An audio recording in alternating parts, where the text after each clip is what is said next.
Hi everyone, I'm Liz Russell. This presentation is about the Student Success Services or student supports that are available this fall semester at Eastern Maine Community College. Be advised that all of our services are going to be delivered remotely this fall semester. Earlier this summer, we did share with you a PDF, a one-page PDF that has all of the links to the remote student services available to students. This sheet can be found on my EMCC. We can also email a copy of it to you if you would like. Simply email us at success@emcc.edu. I also wanted to let you know that there is what's called the Student Support Hub that's available for students. It's a one-stop area where students can get answers to a lot of their questions. To access the hub, there are two different ways to do this. One is for students to go to My EMCC and click on the icon that reads Students, Find Answers to Your Questions Here. The second way is directly through Brightspace. When you look at the Resources tab in Brightspace, the Student Success Hub or Student Support Hub is listed right there, and students can access it in that way. Very shortly, there is going to be a chat feature available so that students who have questions can go right in there and get answers quickly. So I'm now going to turn it over to Brian Welch. Hi, everyone. I'm Brian Welch. I'm the student navigator for Eastern Maine Community College. And for those who I haven't met, I know we have some new faculty and staff. I'd be glad to talk with you about my role in more detail. The change for this fall is Liz Daigle and I will be managing the early alerts. And we just want you to know that you can get in touch with us and through filing an early alert whenever you have a concern about a student in your class. Typical and common concerns are students that stop participating, stop attending, stop submitting work. You can see that a student is struggling with the coursework, a student isn't prepared, really anything and everything. And we'll keep coming back to that phrase, anything and everything. What we want to do is make sure that if you're concerned about a student, we're there for you to follow up and to try to help find out the cause of those specific issues that are causing you that concern. To access early alerts, go to My EMCC, click on the Faculty tab, and then in the left-hand menu, select Alert Menu. Again, if you'd like, you can email, and my email is here on this slide. Feel free to give me a call. I'm also comfortable sharing my cell phone with you, so if you email and ask to talk on the phone, we can do that.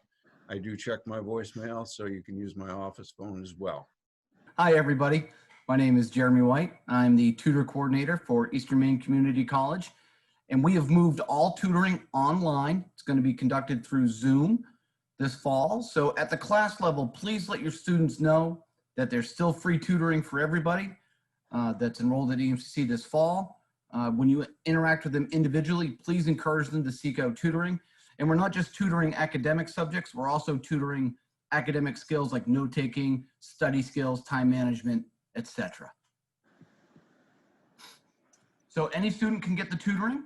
It's free. The tutors themselves are adjuncts or other students. We're conducting all the tutoring through Zoom or really any software that the tutor and the student agree to, but so far it's all been through Zoom. They can tutor at any time that they agree on between the student and the tutor. So big question, how do you get tutoring? You just email tutoring@emcc.edu. That email goes directly to my inbox, and I always respond as fast as I can. I CC the tutor, they connect with the student, and the tutor takes it from there. Hi, I'm Celine King Caruso. I'm the counselor at EMCC. I know things will be strange for this semester, but I will be offering counseling, not in person, but either via Zoom or to the web video conferencing site or a phone call. So I'm going to talk to you about the most common questions I get from college employees to help you know how to help your students. So one question is when to refer a student for counseling. There's some really easy ways to know. Basically, they'll tell you some stuff, like they disclose a mental illness, or they had a traumatic event, or risk to hardships, family support's poor. That's pretty easy to recognize and refer them to counseling for that. The not so easy ways, it's going to require you to do some detective work and talk to them. If you're scared or don't know how to have those conversations, reach out to me. I'm happy to help you figure out how to do those things. If your gut's telling you or you observe or suspect any of the following, please make sure to have a conversation with the student and then refer to counseling if you find the information that's warranting referral. If you notice that the person is really, really shy, just seems fearful to engage, or seriously fearful of failing, please talk to them about that. If they're disinterested, apathetic, really excessive absences, really late work, that's usually a sign that something's wrong. Changes are a huge sign. So if you notice changes in hygiene or grooming, or their functioning or performance, please let me know after you talk to them. Ask them about it gently, nicely. If their moods are erratic, they don't seem to track. 1 minute they're talking with you calmly, the next they're screaming at you or very sad or fearful, that's usually a sign something's wrong. Of course, if there's delusional thoughts or hallucinations or they exhibit mania, that's a reason for concern. And the usual, if they just express common signs of depression or anxiety, we worry about that thing. If you have determined after talking to them that a referral is warranted for counseling, try to express empathy with the student and validate their struggle. Just because you offer validation for what they're going through doesn't necessarily mean that you agree. Just helps them to feel like they're being heard. When you're communicating these things, try to do it in a way that you'd want yourself told or a loved one. I always try to suggest tentatively that someone might benefit from talking to a counselor. Doesn't mean you're crazy or there's something terribly wrong with you. You just might benefit. Try to share that we have free and confidential counseling here at the college. That's usually a good sell when they hear that it's confidential and nobody will find out except for me. Sometimes there is still a stigma, so if you could go about trying to normalize the use of counseling and how sometimes in parts of our life we just all need it, that would be really helpful. The student must contact me directly to request a consultation or an intake appointment, and that's so I know they actually do want it for legal confidentiality reasons. And they can reach me one of two ways for this semester. They can call my office phone and leave a voicemail. I will not be on campus at all this year, so they will have to leave a voicemail. Make sure to tell them that. Many of our students are hesitant to leave voicemails. Or they can simply email me and request an appointment. They don't need to provide any serious information about what's going on or what they're concerned about. Just request an appointment. That's it. Okay. So if you do have a concern about a student, please try to engage with them before you make that referral to me or report to me that something's going on. It's really nice to hear from somebody that you know or that you're supposed to know that they express care or concern to you. Gather more info if you can to help me out. But if you just turf it straight to me, they're going to be blindsided by a counselor getting in their business. So it's really nice if you can express care and concern with them.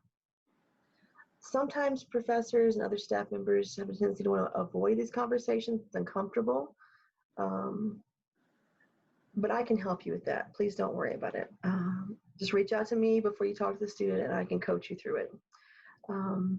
Whether or not a student is actually interested in counseling, please share your concerns with me in one of the following ways. Make a care team referral, and that can be done in several ways. There's quick links on MyMCC or the internet, or on our website under the Student Life Resources. You can drop into my weekly consultation meetings that are new. We're calling The Doctor Is In, and that's for any employee to stop in and chat with me about consultation concerns regarding students. You can email me or leave a phone call, voicemail for me to request a discussion via phone call or video conference. I'm happy to do that. But please don't send any sensitive information about the student through email. That's all I have to say. Hope you have a good semester. Please reach out to me if you need me. Hi, I'm Elizabeth Daigle. I'm the coordinator of accessibility services. I work and support students who have disabilities to figure out what types of supports and some accommodations that might help them access their education at EMCC. So for your information, students will have a single PDF that identifies them with their ID number and identifies what accommodations they're eligible for. It's one document that will go to all of their instructors. That means that some accommodations may not be relevant in your course. students are instructed and encouraged and given a script to communicate with their instructors when they send this document. I would like these students to communicate with you, to talk about what accommodations might look like in your course and which ones they may need and which ones may not be relevant. For example, if there are timed assessments, or if you provide outlines or PowerPoints for lectures. Many students have these as accommodations, but they might not be relevant if you already provide those supports. So things that related to what Selena was saying, we're really trying to make open access and reduce stigma for having students connect to the support resources that we have. So what I'm trying to do is make myself available somewhat as a consultant for students who need learning supports. Sometimes that language is more helpful and more open to them than discussing a disability. Many students who come to college who got special education services in high school do not identify themselves as having a disability in college. So we're trying to increase the universal supports and trying to decrease stigma and access. So if you notice that a student might need more support, you can share your observations with them and try to encourage them to connect with me. You can send an email to me and include that student on it after you've had that conversation. But just let them know that I'm a person they can talk to about their learning and about their challenges and about the different tools that are available. If you communicate with the student and they're not receptive to your concerns, but you still have them, please submit an early alert. And that can just go directly to Brian Welsh and myself, and we'll connect with that student and try to use really neutral language to help connect them to peers and other tutors who may be able to assist them. A couple great things about Brightspace is there are some universal tools that will really support our students with some of the most common learning challenges and common accommodations. So one feature to emphasize with your students is for them to turn on their notifications in Brightspace. This will help with organization. Many students struggle to keep track of their assignments and their deadlines. Brightspace does a really good job of providing this information frequently and clearly to students. So please use those deadline features in your courses and encourage students to turn on the notifications to their email or their phone to help them stay on track. Another great tool is an integrated text-to-speech reader. You can see this icon on the right-hand side of the slide. I'm trying to share that information with all the students I communicate with, but I encourage you to point it out as well, that this icon opens up a toolbar and it will read out loud whatever's on the page. It can read the documents that you have uploaded and shared as part of your course. And so having the text-to-speech feature improves comprehension. So I encourage you to make it visible to your students and encourage them to try it and use it. We also have really good video captioning, better than it was a few months ago. And so being able to use the auto captioning is very helpful to provide another level of information to students. And if you can, without much difficulty, and you can certainly connect with me for a consultation on turning those features on, but it's very helpful for recording those videos and having captioning available. You don't need to edit the captioning on all of these.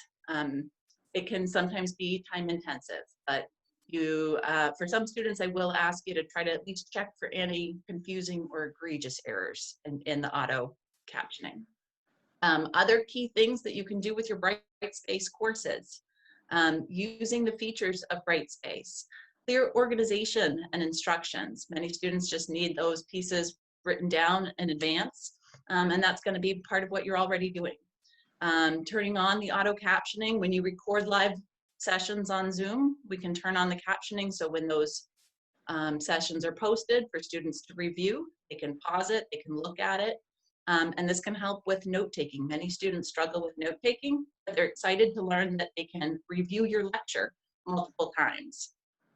This is a really excellent tool that's available to everybody. A key piece that you'll need to be able to do is adjust time if you have any timed quizzes or tests. Many students have this accommodation. There is a link to a Brightspace tutorial video right here on this slide that can help you make that adjustment, because many of you will see that accommodation from students in your courses. If you have any questions or concerns, certainly please contact me by email. We can set up a time to talk or clarify anything. Keep in mind that the accommodations are dynamic, and if we need to make adjustments or discuss how they fit in your course or how they may not fit, please open up that conversation with me so that we can work together. Thank you. I wanted to mention that all library services are also going to be provided remotely this semester. Bill Cook has created a overview of the library services that is available in a separate video. Hi, this is Mike Schwabenbauer, the Director of TRIO Student Support Services at EMCC. We are a grant-funded program sponsored by the United States Department of Ed. Our grant was recently renewed. Today is actually the first day of our new fiscal year. We are funded at a little over $261,000 a year over the course of 5 years to serve 150 EMCC students per year. The goal of the program being to increase the retention and graduation rates of our participants. And primarily we seek out students who meet our income eligibilities, who are first generation, meaning neither biological parent has a bachelor's degree or higher, and students who have documented disabilities. So with the funding that we receive from the Department of Ed, we execute a variety of services that are meant to retain and graduate our students. So the two main pillars are tutoring and peer mentoring. So every year we hire academic tutors that are meant just to work with our 150 TRIO students at EMCC. They provide individualized assistance to those students. We also have 6 peer mentors this semester. Those peer mentors reach out to a cohort of students on a weekly basis. They provide academic and social support to all of our students. We also can provide grant aid directly to students. So later in the fall, we will have over $10,000 of scholarships to give to students who are in TRIO. We also provide academic advising, transfer advising, career advising. We have a full-time advisor, Tasha Lima, whose primary job is to work with our students to help them do add drop, to make their schedules. If they're having issues with professors they need to talk about, anything on the academic side, Tasha can handle. We also do cultural activities that will be done virtually.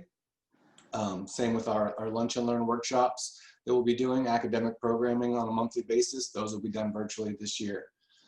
In the past, we've taken transfer visits to area 4-year schools. We will continue to work with the transfer coordinators from Husson and UMaine and other colleges for students in our program who are interested in transferring. We also provide help with the FAFSA and financial aid if students need help with that, and also have some soft skills and career workshops as well. And so I often get asked kind of like, what kind of students are we looking for? Sometimes I get referred students who don't meet our criteria, or students maybe who aren't a good match for the program. So in terms of what I'm looking for when I look at applicants on paper, so they have to be first generation. That's pretty much a must. So again, if both their parents or one of their parents has an associate's degree, that student is still considered first generation in the eyes of the Department of Ed. It has to be a bachelor's degree or higher for them not to be first gen. They have to have a documented disability is also one of the potential criteria, and the income eligibility is based on household size. So for example, if a student is single and they just live by themselves, it's around $19,000. And it kind of goes from there. So it's based on how many people live in the house and the total household income. We also want students who are full-time at EMCC. If students are in TRIO, we have 4 years to get them to graduation. So if students are only taking maybe 6 credits a semester, then there's a good chance they might not get to that mark in time. So that's why we prefer students who are at least 3/4 time, if not full-time. We also want students who are going to transfer after they graduate from the EMCC. So we want students who are motivated to go to UMaine, to Husson, to other area schools once they're done here. We can help them with that process. We also want students who are going to take advantage of our services. We want students who are going to take advantage of tutoring, mentoring, who are going to reach out to me and Tasha and Jeremy if they need any help. You know, we have a lot of services to offer, and so we don't just give scholarships. You know, we have a lot more to offer. So we want students who are going to be engaged and have the time in their schedules to be able to take advantage of what we have to offer. We also give preference to students who are in their first or second semester. We are strongly encouraged to enroll students who have fewer than 30 credits currently at EMCC. As I said before, 100 of our 150 have to be both first generation and meet the income eligibility. The second priority goes to students who have a disability who also meet the income eligibility. The number of spots that are just for students who are first gen or who just have a disability or just meet the income eligibility are rather small, and only a handful of those students can get in every year. If students want to apply, there's a couple different things you can do. If you go to the EMCC website under academics and then support, there's a link to TRIO, and we have our application is online. All the details about our program are there. Students can also email me directly at trio@emcc.edu, and I can send them an electronic application, give them a referral. And also for students doing the new student orientation, there's a bit on TRIO there that has the link to our application. And in the near future, we will have a new application with the help of IT that will be on my EMCC. But for now, just direct them to the TRIO website on EMCC or just contact trio@emcc.edu. As far as staff, so in addition to me, I mentioned Tasha is our full-time advisor. Jeremy is our tutor coordinator for the TRIO students. And then we, like I said, we have about 5 tutors and 6 peer mentors in addition to that who help execute our services and help our students to be successful. Hi, I'm Lauren Quinn. I'm the coordinator of advising and registration. I work really closely with the director of advising as well. That's Sarah Sawyer. You may have interacted with her before. So just a little information about what we do and how we can help you. We support students. Generally, we focus on students who are in the liberal studies program and help them kind of figure out what their career goals are and their academic goals. But really, we help all students. We can register anyone and kind of talk about different options. And we like to work closely with faculty and staff. So please reach out to us if there are any questions. The first piece that we have on here is how you can get to your advisee roster. So if you are an advisor, like a formal advisor in my EMCC, then you can go, you can search by currently registered to see your fall semester advisees. You can go, this is all under the advisor tab in my EMCC. We have advisor tools for you, which has common forms that you can use, and this is updated as we adjust our processes. And our most important change that's happened is we've created this email address, advising@emcc.edu, essentially to handle any questions that you have. So also willing to share our personal email addresses if that's of interest to you, but sending an email to advising@emcc.edu is really the best way to get a quick answer. Sarah and I work closely with Hope Holyoke and a couple of other faculty and staff, and even if you're not sure where the question needs to go, if you don't even feel like it's an advising related question, send an email and we'll be able to farm it out to the person who can help you with the best. So as you can see on here, questions about transferring, degree audits, substitutions for classes, prerequisite questions, registration, advisor assignments, withdrawals, etc.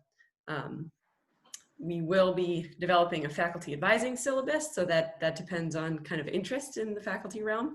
And I think that is moving ahead. And then you should have seen at this point our advisor communication template. So Sarah and I have both sent out emails to all of our liberal studies advisees at this point, based on that first email that we have on that template, which is a Word document that Sarah emailed out. We'd strongly encourage you to communicate with your students somehow.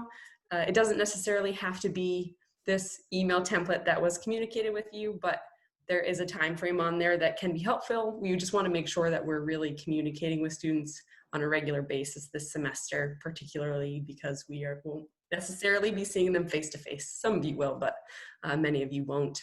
And so we want to make sure that students are aware of important dates and deadlines and processes and that sort of thing. And it is just a template, so feel free to make your own if you feel like there's other information that you'd like to include, by all means, and change the phrasing so that it fits your style, absolutely. Like I said, we really just want to engage with students regularly and keep them informed in a timely manner. So this email has already been sent out at this point. Again, feel free to adjust.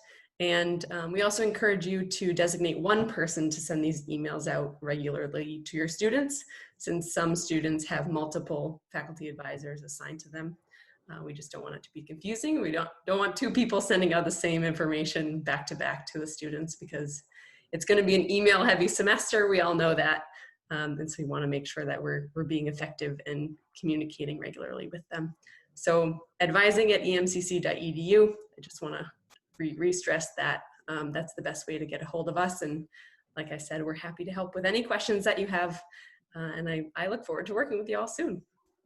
I'm Karen McGrady, and the Jobs for Maine's Graduates, or JMG, and Embark programs are here on the MCC campus, designed to help students in JMG and Embark be successful through their college experience.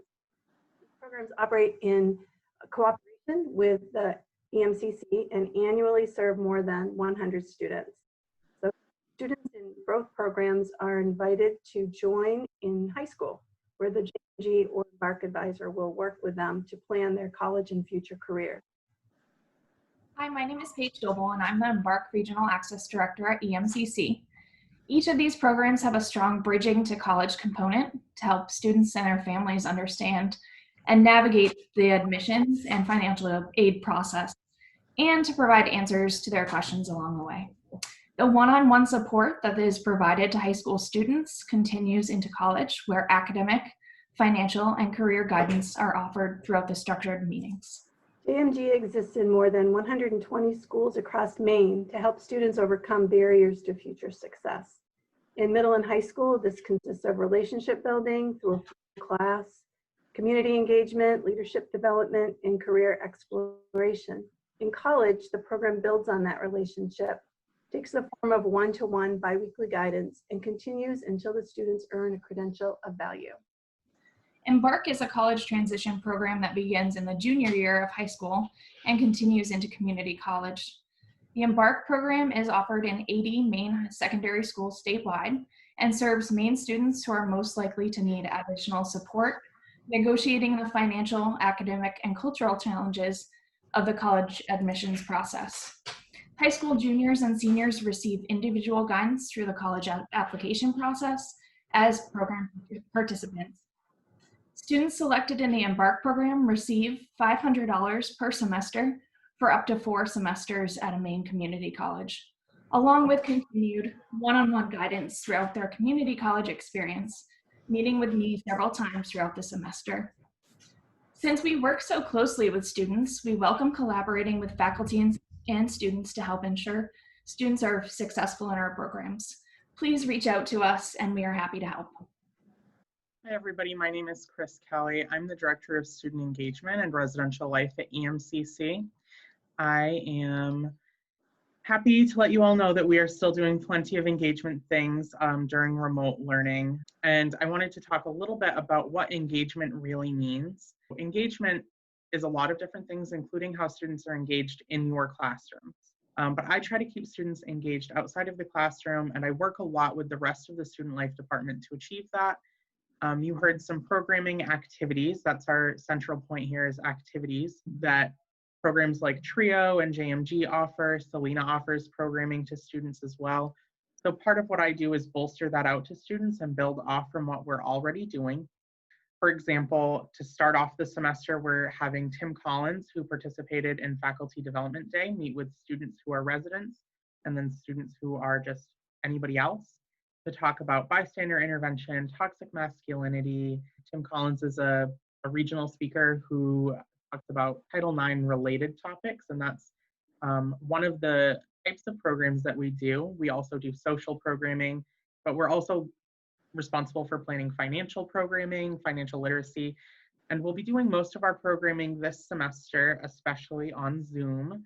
And then we'll also be trying to implement some pack and go programming that can be either mailed or picked up to students. So if you have near peer or don't have near peer, students will be using that to engage with each other and their groups and affinity groups that they're inclined to join.